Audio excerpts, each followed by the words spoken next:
مسلمان فلسطین سے محبت کیوں کرتے ہیں؟ اس کی کئی وجوہات ہیں۔ نمبر 1، یہ فلسطین انبیاء علیہم السلام کا مسکن اور سرزمین رہی۔ نمبر 2، حضرت ابراہیم علیہ السلام نے اللہ کے حکم پر فلسطین کی طرف ہجرت کی تھی۔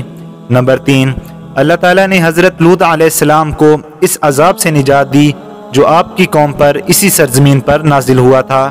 نمبر 4، حضرت داؤد علیہ السلام نے اسی سرزمین پر سکونت رکھی اور یہیں پر اپنا ایک محراب بھی تعمیر کروایا۔ نمبر 5، حضرت سلیمان علیہ السلام اسی ملک میں بیٹھ کر ساری دنیا پر حکومت کیا کرتے تھے۔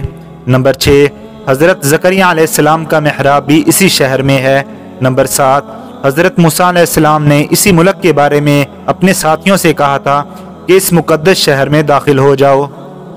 آپ نے اس شہر کو مقدس اس لیے کہا کیونکہ یہ شہر شرک سے پاک اور انبیاء علیہم السلام کا مسکن تھا۔ نمبر 8، اس شہر میں کئی معجزات وقوع پذیر ہوئے، جن میں ایک حضرت مریم علیہ السلام کے بطن سے حضرت عیسیٰ علیہ السلام کی ولادت مبارکہ بھی ہے۔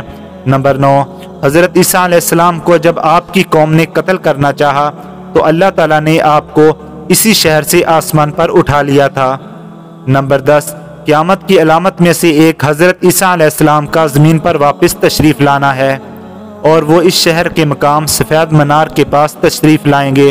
نمبر 11، فلسطین ہی ارض محشر ہے، یعنی قیامت کے دن سب انسان فلسطین میں جمع کیے جائیں گے۔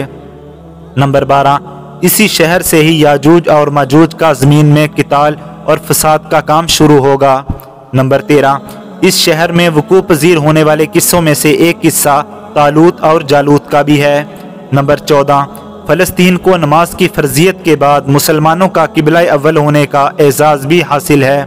ہجرت کے بعد حضرت جبرائیل علیہ السلام دوران نماز ہی حکم ربی سے نبی صلی اللہ علیہ وسلم کو مسجد اقصی فلسطین سے بیت اللہ کی طرف رخ کرا گئے۔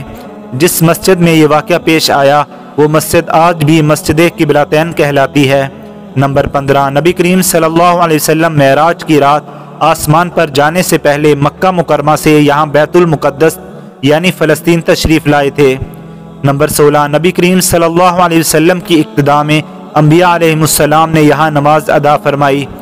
نمبر 17، سیدنا ابو ذر رضی اللہ عنہ کہتے ہیں کہ ایک دفعہ میں نے نبی کریم صلی اللہ علیہ وسلم سے عرض کیا کہ زمین پر سب سے پہلے کون سی مسجد بنائی گئی؟ تو آپ صلی اللہ علیہ وسلم نے فرمایا کہ مسجد الحرام یعنی خانہ کعبہ۔ میں نے عرض کیا کہ پھر کون سی مسجد بنائی گئی؟ تو آپ صلی اللہ علیہ وسلم نے فرمایا کہ مسجد الاقصی یعنی بیت